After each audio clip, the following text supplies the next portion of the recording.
Bienvenidos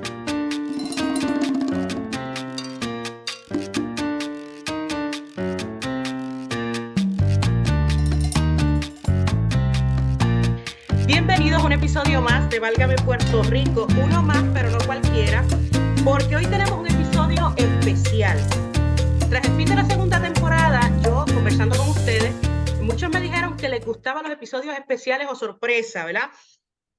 Así que teníamos que hacer el primero ya en esta tercera temporada que inicié en marzo pasado. Los episodios especiales, para los que no lo saben, de Válgame Puerto Rico, yo busco romper un poco con la dinámica de la entrevista más dura, de política, de economía. No quiere decir que nos alejamos completamente del tema, pero yo digo que nos llenamos más el alma, porque vamos a hablar con artistas, gestores culturales que están haciendo la diferencia, puertorriqueños en ambos lados del charco, tanto en Estados Unidos como en la isla.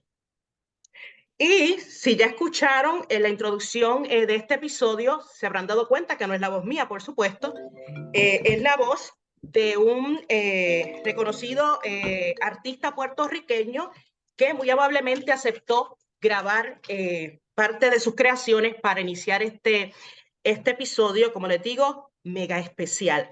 Y sin más preámbulos, le doy la bienvenida a este episodio a Silverio Pérez. Silverio Pérez, ¿cómo está? Muchas gracias por aceptar Muy la bien, invitación. Marieli, encantado y agradecido de que me tengas en contacto con tu audiencia. Para mí es un honor y un placer el que me des esta plataforma para conectarme con mi amada gente. Bueno, imagínate. ¿Y por qué digo que es un mega especial? Mire, Silverio Pérez, animador de televisión y radio, músico, cantautor, trovador, escritor, etcétera, etcétera, etcétera, etcétera. Los conocemos por muchas facetas. Eh, bueno, de nuevo, muchas gracias, Silverio. Le voy a llamar Silverio, ¿verdad? Si no hay inconveniente Claro, claro, con mucho directamente, gusto. porque es un tipo de episodio distinto. Bueno, y para quienes no lo conocen, que está difícil, pero yo sé que hay gente de otras comunidades también que escuchan este podcast, les comento que nació en Guaynabo, Puerto Rico, se ha destacado como ícono de la televisión y la radio de la isla desde los años 70. Fue cofundador de la agrupación de Nueva Trova, haciendo punto en otro son, desarrolló la sátira política como miembro de los Rayos Gamas y también a través de teatro musical como Partidos de la Risa. Ha sido anfitrión, como les digo, de diversos programas de televisión y radio, qué es lo que hay, En serio con Silverio, qué es lo que pasa aquí, que eso sí que yo me acuerdo claramente. Ha publicado 16 libros, ¿correcto, Silverio? Eso es así. Okay. Está a punto de salir el número 17. Sí, sí, sí, de eso vamos a hablar, de hecho, de eso es parte de la conversación, pero les voy a decir ya algunos de los que han sido publicados. El primero fue Humortivación, que hace referencia al concepto de la motivación a través del humor que ha desarrollado Silverio. Otro de sus libros son Prefiero ser trovador y Punto Decimal, que son recopilaciones de sus décimas. Su primer libro histórico fue La Vitrina Roja, o ¿Qué carajo pasó aquí? Que mira, lo tengo aquí porque yo también hago asignaciones, autoasignaciones. Muy Y bien. dije, déjame ver qué tenemos ahí, déjame ver. Y la verdad es que está bueno, la verdad es que está bueno. Y fue el libro más vendido, ¿verdad? En Puerto Ha sido Rico uno. Eso es así. en el 2000. ¿En qué año fue? En el Yo 2016. saqué el libro en el 2016 y hasta ahora ha sido de esa época el libro más vendido. Anteriormente, mis primeros libros de motivación habían tenido récords de ventas extraordinarios. Gracias a Dios, siempre todos mis libros se han vendido muy bien, pero el de La Vitrina Rota me satisface la acogida que tuvo tanto en Puerto Rico como en la diáspora, porque le llegó a mucha gente joven que deseaban conocer un poco de la historia de Puerto Rico, que usualmente no se nos cuenta en las escuelas. Sí, eso fue de entrada, se especifica eso. Lo que no nos enseñan, lo que no se llama historia oficial, ¿verdad? En las escuelas, Exactamente. ahí Silverio hace una recopilación tremenda y lo interesante es que fluye muy bien la lectura. O sea, que uno pensaría, wow, historia del 1898, wow, cómo se simplifica eso, ¿verdad? Para que que la gente lo siga entendiendo. y la verdad es que el trabajo está bien hecho en ese sentido. Uno lee y fluye y va recopilando los datos y entendiendo muchas Siempre cosas a través. quise, Marieli, que, que fuera una especie de conversación ¿Ok? y que la gente lo sintiera así como en un tono coloquial, sin perder la profundidad del tema y la evidencia de datos específicos sobre los planteamientos históricos que hago en el libro. Mira, ¿y cuántos libros se necesitaron para hacer este libro? Es la pregunta. ¿O cuántos artículos se necesitaron Muchos, para hacer este libro? muchos, muchos, muchos. Yo estoy escribiendo en el periódico El Nuevo Día una revista, una columna semanal desde el año 2000. Por lo tanto, eso me ha obligado a estar observando la realidad puertorriqueña semana a semana.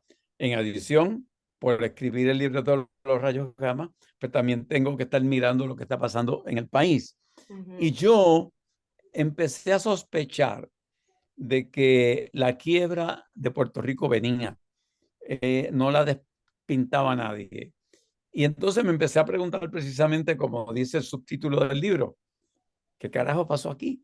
ujú, ¿Cómo es que de una economía que era ejemplo en Latinoamérica, nuestra democracia, el progreso de Puerto Rico, nos llamaban la vitrina del progreso y de la democracia? Y de ujú. pronto, ¿por qué se nos rompió la vitrina? ¿Qué fue lo que pasó? Y eso me conllevó leer, yo te diría que más de 20 libros sobre el tema, artículos, investigaciones, 3 años de investigación. Wow, wow.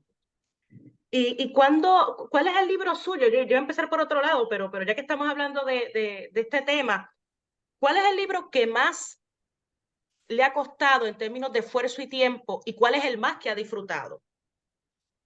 Pues mira, yo creo que este libro que va a salir ahora, Ujú, que se llama El secreto de mi padre, que es la biografía de mi padre que está a punto de cumplir 109 años. ujú, Pues yo creo que por un lado así me lo he disfrutado, pero por otro lado emocionalmente ha sido un gran reto, ujú, porque he tenido que meterme varias veces en la escritura, en el momento en que muere mi mamá, en los momentos difíciles que mi padre ha vivido a través de los años, el cómo él desarrolló ese espíritu alegre que la gente le conoce. Me parece que este libro ha tenido ese doble reto, el gran disfrute y el gran reto emocional. Ok, vamos a hablar ya mismito de eso, porque me interesa mucho, porque lo va a estar trayendo. Precisamente por eso es que le invité, no solamente porque Silverio Pérez va a estar como homenajeado en el desfile número 66 el desfile puertorriqueño en Manhattan, en la Quinta Avenida, que se va a celebrar el próximo 11 de julio, sino porque viene con doble plan. Viene también a presentar el libro que les está hablando y además de eso viene a ofrecer un espectáculo en el Teatro SEA. Así que la agenda está llena.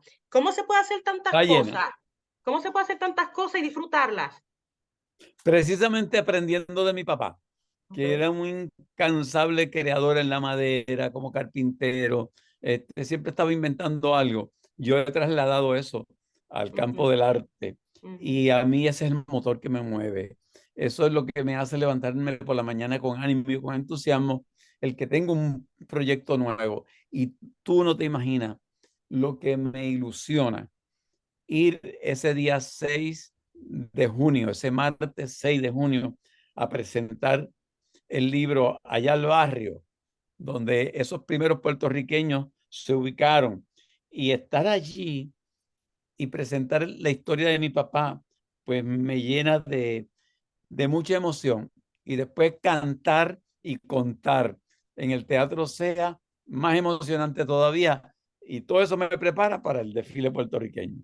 ¿Y cómo se da lo del barrio Art Space? Debe decirle, para los que no lo saben, el barrio Art Space es básicamente un taller para artistas de Es teatro. así. La actriz Abderis Morales dirige esa iniciativa y ha hecho muy buenos eventos, bastante variados. ¿Cómo es que se da esta dinámica, verdad? De que lo invitan, ven a presentar el libro, ¿cómo se da? Pues mira, yo había tenido la oportunidad de ir a Nueva York anteriormente y en esa área del barrio hacer una actividad artística invitado por Amneris Morales. Sí.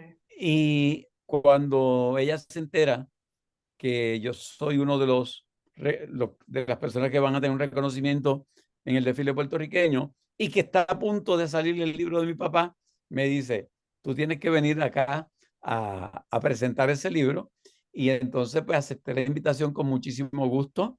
Va a estar en la presentación del libro una joven dramaturga que Sí. lleva como nombre Alejandra Ramos, cuyas obras se han presentado ya en varios teatros en el área de Nueva York y que tengo un cariño muy especial para ella porque ella es hija Ujú. de la madre de mis hijos mayores.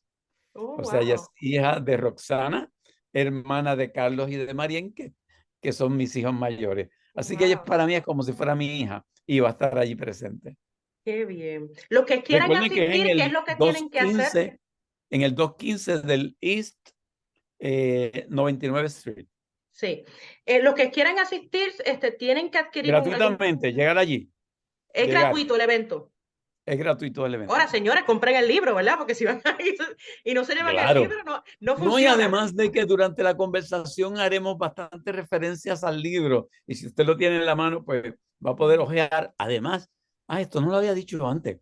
El libro va a tener un QR code que cuando tú enfocas la cámara en ese QR code, te lleva a un site en el internet donde vas a poder ver todos los videos de mi padre, las fotos de la familia, entras al álbum familiar a Wow. través del Ujú. libro. O sea, que está ese elemento interactivo ahí también para conectar una cosa con la otra. Eso es así, eso es Y así. venga acá, cuando menciona el secreto de mi padre, ¿eso es metafórico o es que en realidad se devela un secreto ahí en ese libro? Pues mira qué bueno, tú eres la primera persona que me entrevista sobre el libro, déjame decirte. Ujú. Pero me llama la Y, atención porque es que imagínate, y si ese libro es bastante. esa pregunta me parece bien interesante porque inicialmente surge de que cada vez que la gente veía que mi papá cumplía 100 años, 102, 104, 106, 108, y la pregunta usualmente en la calle era, ¿cuál es el secreto de tu papá para mantenerse vivo? Y yo lo puse en cierta forma, metafóricamente, como tú lo dices, les voy a revelar el secreto de mi padre. Y yo pensé que tenía que ver con la dieta, que hablo de la dieta, de la actitud, de muchas otras cosas. Ujú, Pero también cuando me pongo a investigar en el árbol genealógico de mi ujú, papá, encuentro sorpresas muy grandes. Además de que a través de mirar la historia de mi papá, y no se lo quiero adelantar a los lectores futuros, pero me doy cuenta que el amor, la ujú, relación de amor con mi mamá, si yo ujú. tuviese que señalar una cosa en particular, yo diría que ese es el gran secreto. Cuando me pongo a recopilar todas las cosas a las que él se ha enfrentado, crece en mí una mayor admiración por él. Yeah. Pero también empiezo a encontrar en él muchas cosas mías, a darme cuenta de que yo he aprendido muchas cosas de mi papá sin haberme dado cuenta que las había aprendido. Sí. Por ejemplo, yo soy una persona muy de números, obsesionado con el tiempo, con la hora, con el día, con la distancia. Ujú. Y de pronto me doy cuenta de que mi papá es así. Yo tuve la oportunidad de estudiar matemáticas y de hacer Sí. un minor en matemáticas, pero mi papá no. Mi papá no pasó de tercer grado y sin embargo tiene esa conciencia del tiempo tan Ujú, brutal. Eh, y entonces otra de las cosas que aprendí es que la naturalidad del humor de él es lo que posteriormente yo trabajo como en cierta forma, mi forma de ganarme la vida ujú, haciendo humor a través de las cosas que hago. ujú. Y le pregunto, este libro también hay relatos de otras personas. que han estado al lado de su padre, no solamente es la suya. Sí, yo entro un poco en, por ejemplo, en lo que significó la pérdida de su primera esposa, que muere en un parto. Antes era eso muy común en los barrios en Puerto Rico, ¿verdad? Porque no habían las facilidades de salud suficientes. Entro en eso, entro en en mi abuelo, su papá. Entro también bastante en la historia de mi mamá. Y entro también en la historia de una tía en particular que está viva, que tiene una longevidad también parecida a la de mi papá, o va por lo menos en camino por ahí. Y que son personas que influyeron, ¿verdad? Pero yo no puedo evitar, Marieli, el ser un fanático de la historia. Yo vivo obsesionado con conocer la historia de mi país. Por lo tanto, si me dicen, si yo le pregunto a mi papá, papi, ¿cuándo fue tu primer voto? Y él me dice, pues yo no me acuerdo, pero yo sé que ese año salió alcaldesa de Guaynabo, una señora que se llamaba Dolores Valdivieso. Pues yo inmediatamente conozco que esa fue la primera mujer alcaldesa de Guaynabo y que fue electa en 1936. Así que ya yo ubico esa parte de la narración de mi papá dentro de un contexto histórico. Y eso lo hago en varias ocasiones a través del libro. Muy bien. Emplazamiento a las nuevas generaciones, tal vez también para que estén pendientes de nuestros viejos, Pues que los mira, has cuiden. dado en el clavo.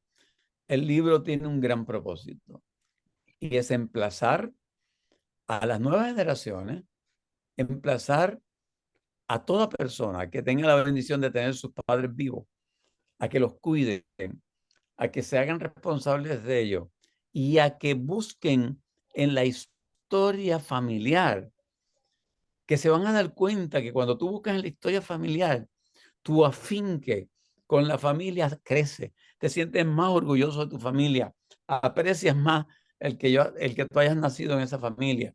Y yo te tengo que decir que si hay algo que yo quiero que la gente se lleve del libro, además de la admiración por mi papá y su historia, es que tenemos que cuidar de nuestros mayores, que tenemos que honrarlos y que tenemos que sentirnos orgullosos de que estamos siguiendo una vía y un camino que ellos abrieron. Muy bien. Vamos al desfile, porque no podemos dejar pasar por alto eso. Eso es clave en la agenda. A ver, este próximo 11 de junio, como les dijera, se celebra el tradicional desfile por la Quinta Avenida.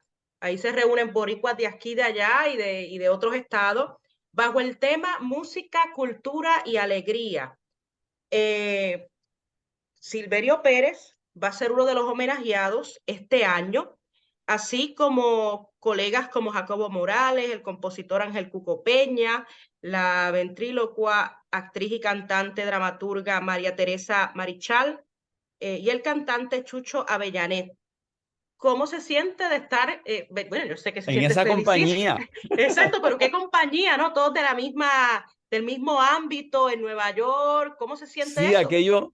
aquello fue, cuando dieron la conferencia de prensa en Puerto Rico, Ajá, fue como si fuera una reunión familiar, ajá. porque Cuco, Chucho, Jacobo, o sea, tanta gente que hemos estado juntos en tantos proyectos, ¿verdad? Y entonces yo tengo que darle un agradecimiento muy especial a la gente organizadora del desfile y ellos como representantes de esa diáspora que siempre ha estado pendiente de Puerto Rico. Esa diáspora que fueron los primeros que vinieron en nuestro auxilio cuando el huracán María. Esa diáspora que grandes obras musicales puertorriqueñas fueron escritas en Nueva York. El Jibarito fue escrito, el Sale Loco de Contento lo escribe Rafael Hernández en Nueva York. Que tiene un homenaje Campanitas de póstumo, Cristian. digamos, lo que se le va a dar un homenaje póstumo también en esta edición del desfile porque está dedicado a Aguadilla. El desfile todos los años se le dedica a un pueblo, en este caso a Aguadilla, bien cerquita de mi pueblo, Aguada, así que me alegra aún más. Y ahí va a estar también el reconocimiento. Y va a estar el hijo de Rafael Hernández Chalí, con quien nos Ujú. juntamos allí también ese día de la conferencia de prensa y nos los disfrutamos. Y déjame decirte que en estos momentos que estamos viviendo, me parece más necesario que nunca la vinculación de Puerto Rico con la diáspora. Y yo creo que en este momento, más que pensar, como siempre lo han pensado la diáspora en Puerto Rico, como su referente, nosotros también tenemos que pensar ahora desde Puerto Rico, ¿qué podemos hacer por la diáspora? ¿En qué forma podemos apoyarlo? En sus luchas, en su búsqueda de un vínculo más fuerte con Puerto Rico. Y me parece que este desfile puertorriqueño de este año va a tener un significado muy especial, porque me parece que va a estrechar aún más los vínculos entre los que vivimos en la isla y los que vivimos en los Estados Unidos, que en última instancia somos los mismos. Ujú. Es el lugar donde vivimos lo que simplemente lo hace distinto. De hecho, me llama la atención porque exclusivamente este año se menciona o se destaca lo del tema de la música, la cultura, ¿verdad? Pero por los pasados años, eso es lo que siempre se ha tratado de destacar, ¿verdad? Como parte de esta celebración, pero esta vez se hace como más hincapié en el asunto. Yo sé que los esfuerzos de la Junta del desfile han estado dirigidos por los pasados años en precisamente reforzar ese carácter cultural, educativo del evento, más allá de la fiesta que nos encanta, ¿verdad? ¿Qué mensaje le envía a la gente, a los puertorriqueños aquí y allá, que precisamente este año se destaque la música, la cultura, bajo básicamente el lema que tiene el desfile? Es que la música, nuestra cultura, tiene una importancia dramática en la sobrevivencia de lo que conocemos como Puerto Rico. Ujú. A diferencia de otros países, Puerto Rico ha tenido que luchar a través de los años por su identidad. Y parte de esa lucha la han llevado la gente en Nueva York, en Chicago, en Boston, de mantener sus raíces puertorriqueñas. Pero en Puerto Rico es nuestra cultura la columna vertebral que nos mantiene de pie luchando contra las vicisitudes. Oye, pueden venir tormentas, temblores, desastres políticos o económicos. Y cuando tú tocas la cultura puertorriqueña, se nos entra como una fuerza Ujú. que nos hace permanecer, luchar, seguir siendo quienes somos. Y me parece que esa mirada tan sabia que le da el desfile puertorriqueño, la Junta que lo dirige, a la parte cultural, se nota que conocen bien la esencia de los puertorriqueños, porque la esencia nuestra es precisamente nuestra cultura. Yo estaba leyendo una columna suya después del huracán María, sobre el éxodo de boricuas, específicamente a Florida, pero sabemos que se mudaron a muchas otras áreas, pero un epicentro fue en Florida. Y usted indica que lo que hizo esta tragedia fue básicamente levantar el toldo, ¿verdad?, de la realidad que siempre hemos vivido, ¿verdad? Eso es. Bajo. Explíqueme un poco de eso y cómo pues se sigue viendo esa situación al día de hoy cuando ya son prácticamente casi 6 años del embate del huracán María. El, eh, eh, el huracán María con sus vientos nos quitó el techo y vimos dentro del hogar que es Puerto Rico algo que tal vez el techo tapaba. Una realidad económica, una realidad política, una realidad social, que en cierta forma no nos gustaba hablar de ello. Eh, y María dio como que la excusa para que lo habláramos. No Ujú. solamente lo habláramos, sino que tomáramos acción con respecto a eso que nos pasaba. Muchas personas decidieron irse a buscar una mejor calidad de vida a los Estados Unidos. Los que se quedaron en Puerto Rico reconocieron que estábamos viviendo una situación muy delicada y triste. Oye, no es casualidad que 2 años después ocurriera en Puerto Rico, en el 2019, un acontecimiento sin precedentes en nuestra historia. Unas protestas en la calle hacen que un gobernador renuncie. Todo, a mi entender, como resultado de ese descubrimiento que hicimos de la fragilidad del país, gracias a lo que provocó el huracán María. Y me parece que desde el 2017, el huracán María, y el 2019, el Puerto Rico ha tenido una conciencia de sí misma, de sí mismo distinta, Okay. de nuestra realidad. Ujú. Y me parece que en el 2020 ya se dieron unos cambios interesantes desde el punto de vista del comportamiento electoral de la gente. Ujú. Y me imagino que eso se seguirá reflejando en el 2024. Así ¿Usted ve que, posibilidades, en estas nuevas propuestas de partido, ¿verdad? Que ya están, que ya hay representación? ¿Usted realmente ve que puede haber un cambio a través de estos nuevos partidos en la política puertorriqueña tan dividida por tantos años entre dos de mayoría, que ahora mismo ya no sabemos si están tan de mayoría porque ninguno tiene 50, pero ¿cómo lo ve? ¿Cree que tiene mira, oportunidad? se atisbaba desde el 2016 un decline dramático en la hegemonía de los dos partidos que han dominado la política puertorriqueña, Partido Popular y PNP. Ya se notaba una desazón de parte del electorado de acudir uno a las elecciones porque hemos notado una baja dramática en la participación electoral y junto con ello un apoyo a esos partidos políticos. Y eso no se ha detenido. Okay. De hecho, recientemente el Partido Popular Democrático celebró una primaria para elegir un presidente donde fue muy exigua la participación. Por lo tanto, no habría que ser muy experto politólogo para decir que si esa tendencia sigue en las próximas elecciones, si se diera una alianza política entre distintos sectores, incluyendo al Partido Independentista y el Movimiento Victoria Ciudadana, esa alianza podría tener prácticamente casi igualdad de oportunidades que los partidos tradicionales individualmente.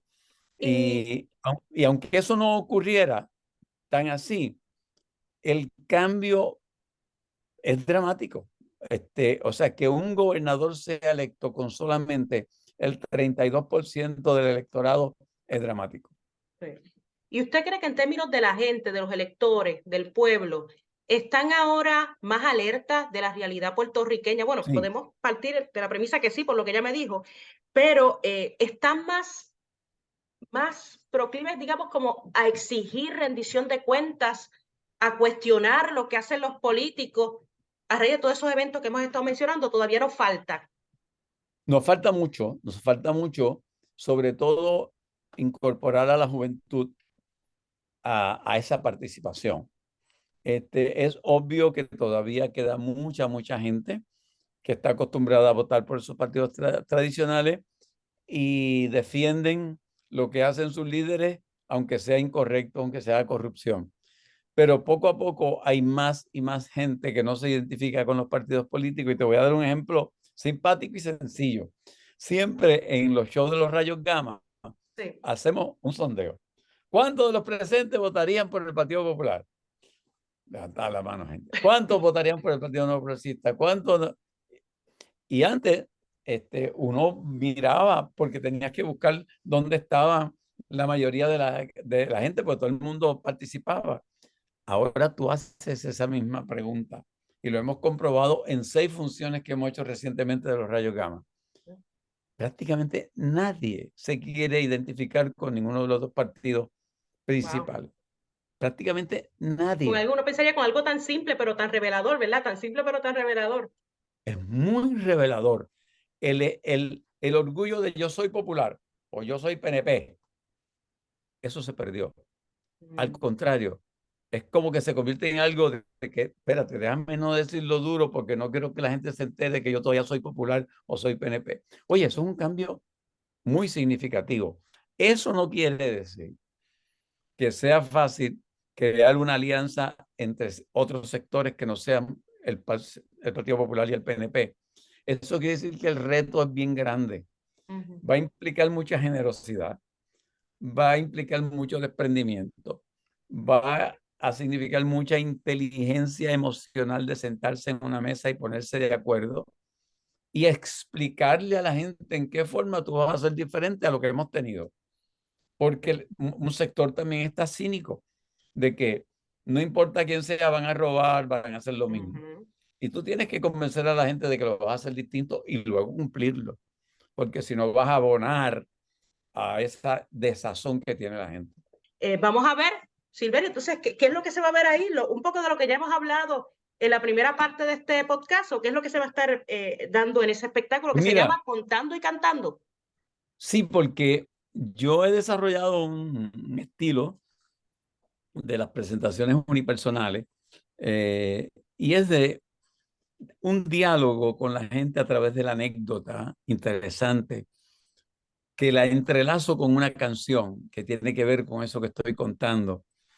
Y lo que voy a hacer en el Teatro SEA, pues va a ser muy especial porque tiene que ver con, entonces con el libro, con mi papá, con la historia de mi papá, ir un poco por esos años. ¿Qué canciones surgieron por ahí? ¿Qué canciones aprendí en el campo que están Ujú. relacionadas con esa vida de mi padre? Y Ok, a mí me parece que la gente se va a disfrutar mucho ese diálogo cantado, ok. o esa canción dialogada, donde entrelazo anécdotas, experiencias personales y sobre todo cosas relacionadas con el libro de la historia de mi papá. Yo no tengo la menor duda de que los boricuas o latinoamericanos que se den cita en el Teatro SEA ese 8 de junio por la noche, lo van a disfrutar muchísimo. ¿Cuánto hacía que no se presentaba por acá? Porque sé que estuvo en Washington, D.C., ¿verdad? En diciembre, Sí, allí hicieron hasta ahí en Nueva parranda, ¿verdad? York y en ese teatro en particular estuve hace, yo te diría que fue antes de la pandemia, o sea, por ahí por el 2019. Ok, O sea que ok, ya hacen unos 4 añitos que no tengo ese contacto ahí ok, con mi gente. pero para ahí va. Lo cierto es que siempre ha estado de una manera u otra ligado con la diáspora y esta vez pues entonces va a ser como bien representativo de ese vínculo que usted mantiene con los puertorriqueños aquí allá. Las personas que quieran ir, los boletos los consiguen a través de la página del teatro. Del teatro, de SEA, sí, y para los que no sepan dónde es, pues estamos hablando del Clemente Soto Vélez, que es un Es centro una, cultural, es una este, institución aquí básicamente, es acá una en Nueva York.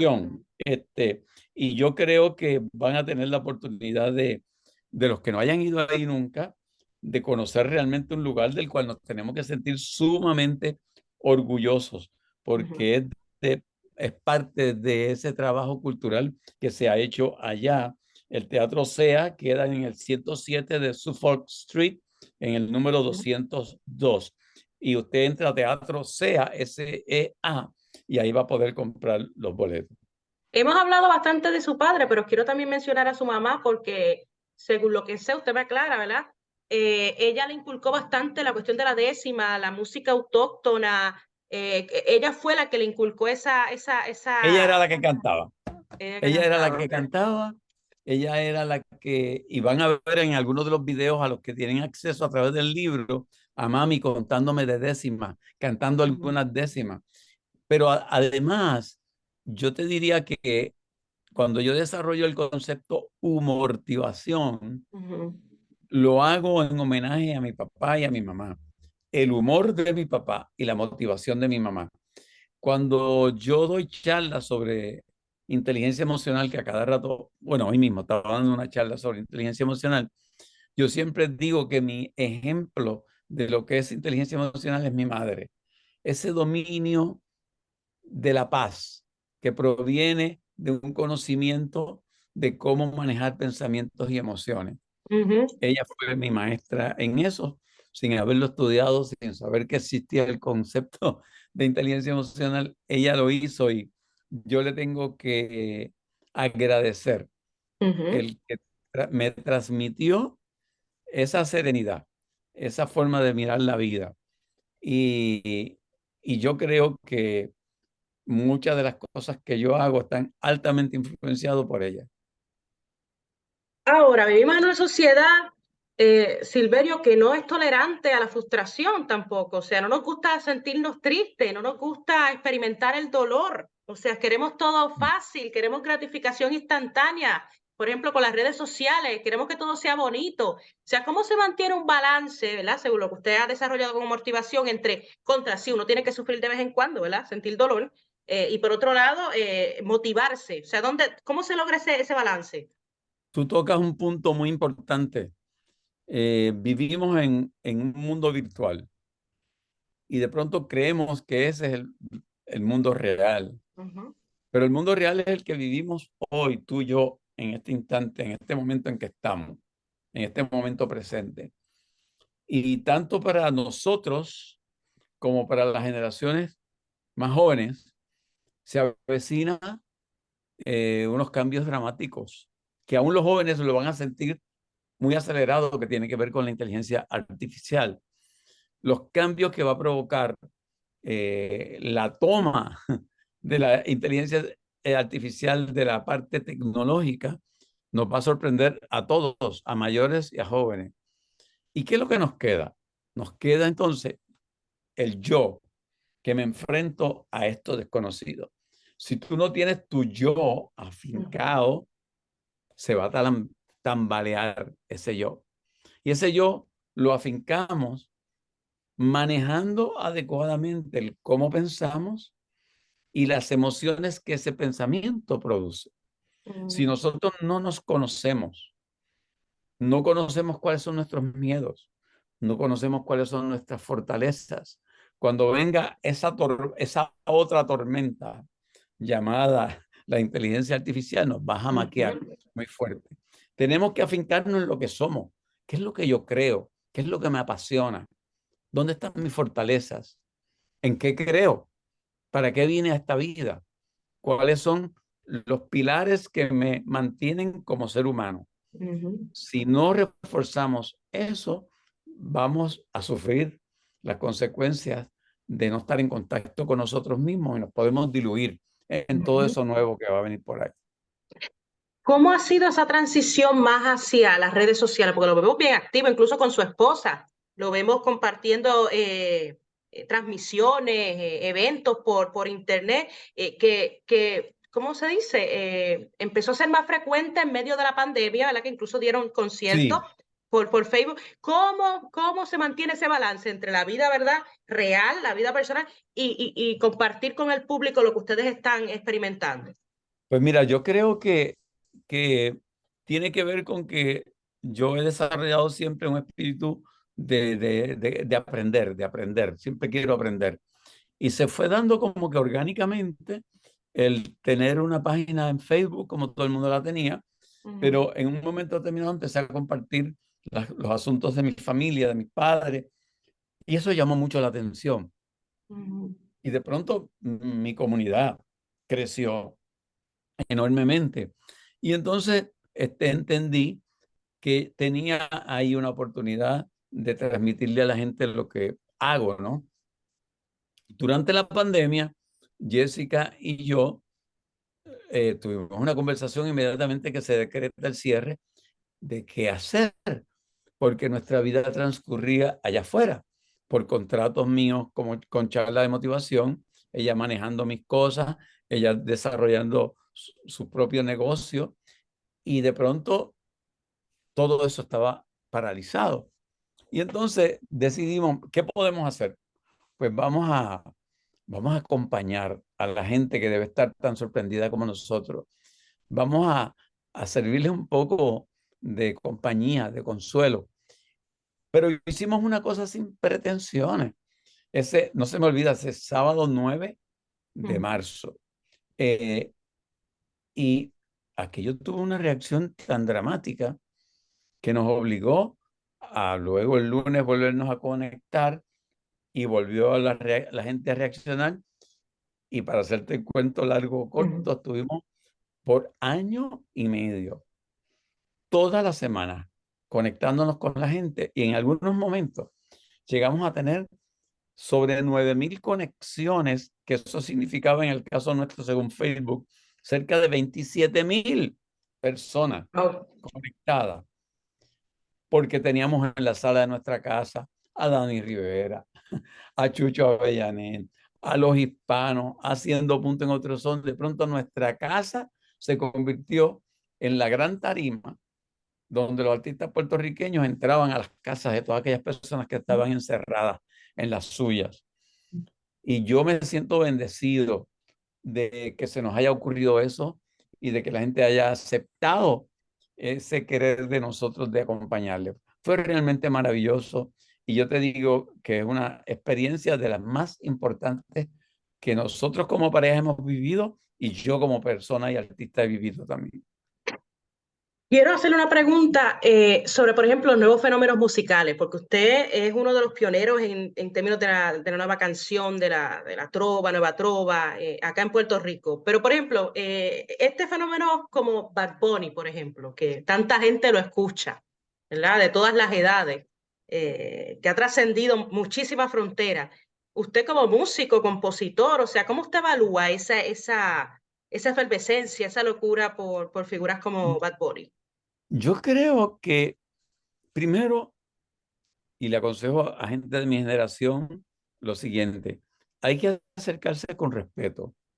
Ante un fenómeno mundial como ese, uno tiene que acercarse con la actitud de que me gustaría entender de qué se trata el fenómeno.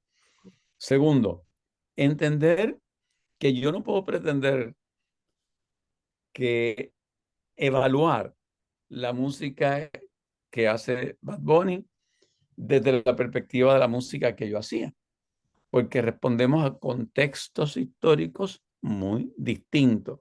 Alguna gente dice, ay, pero lo que tú hacías, eso es música. Eso no es música, no. Yo creo que es una música que responde a su tiempo y una música que responde al contexto social en que fue creada. Y yo creo que ahí está un gran reto. Tenemos que entender el contexto social en que se da el reggaetón, la música electrónica que se está difundiendo a través del mundo y el contenido. Y el contenido no podemos buscarlo cuál es la poesía, porque eso es los estándares que nosotros poníamos para nosotros en aquella época. Yo creo que en esta ocasión el contenido es un reto a la hipocresía de la sociedad. A que decíamos una mala palabra, pero lo decíamos acá calladito. Hablábamos de sexo, pero lo hablábamos callado. Y ellos rompieron con eso y decidieron que si eso se habla callado, vamos a hablarlo a toda voz. Yo no lo hago en mis canciones, pero respeto que ellos lo hagan y han tenido éxito porque me parece que hay una gran honestidad en lo que ellos expresan a través de sus canciones y cómo lo expresan. Y obviamente esa honestidad ha conectado con la juventud a nivel mundial, que suele ser siempre contestataria y que reta a la autoridad, y ellos se han puesto en sintonía con eso. Y a mí me parece que eso hay que respetarlo, como respeto también la autenticidad de un Bad Bunny de siempre decir, yo soy un artista en español. Y no, él no cede en que él se comunica en español. Es un artista que si me quieres aceptar, yo hablo español y canto en español. Y me Precisamente, parece loable, loable. ajá, precisamente también Bad Bunny, el caso de Bad Bunny, por ejemplo, en específico, él ha hecho planteamientos políticos en algunos de sus conciertos. Yo le pregunto, porque precisamente la música que usted pues, es pionero acá, es de denuncia política en muchos casos. Yo pregunto, exponentes de reggaetón, ¿verdad? De música urbana, ¿deberían entonces tal vez aprovechar ese reconocimiento que tienen, esa fama que tienen, para exponer más las situaciones de los puertorriqueños sufrimos? A mí me gustaría que así fuera, pero también puedo entender que el reggaetón y este tipo de música viene de la exclusión, viene de los barrios y los sectores excluidos por la pobreza y las diferencias enormes entre una sociedad con acceso a desarrollos económicos, etcétera, y otra que no tuvieron esos accesos. Nosotros desde la universidad, desde haber sido estudiantes universitarios, entendíamos un mundo y lo analizábamos y establecíamos una crítica política desde ese conocimiento. Pero las personas que crecieron en la exclusión conocieron otro mundo. Sin embargo, Bad Bunny logra, a mi entender, en su intercambio de trabajo con René Calle 13, crear una conciencia política que le permitió solidarizarse con lo que pasó en el verano del 19 y con utilizar su poder de convocatoria para presentarnos videos que son como documentales que explican cosas de Puerto Rico que de otra forma no le llegarían a la juventud. Claro. Y a mí me parece que sí, que él es un buen ejemplo de cómo utilizar la fama y la exposición para crear conciencia en la gente sobre las situaciones sociales, políticas y económicas del país. Finalmente, Silverio, ¿hasta qué punto el trabajo suyo por todos estos años ha sido o ha ido dirigido a contar esa historia que no está en los libros en Puerto Rico, en los libros escolares, o que casi no se menciona en los medios? ¿Hasta qué punto, ya sea a través de la música, de la sátira política, su fin ha sido contar eso que muchos no saben? Mira, yo creo que vas a la raíz de lo que yo en mis charlas de motivación hablo de cuál es tu propósito de vida. Yo le digo a la gente, si tú no decides cuál es tu propósito de vida, vas a servirle al propósito de vida de otra persona.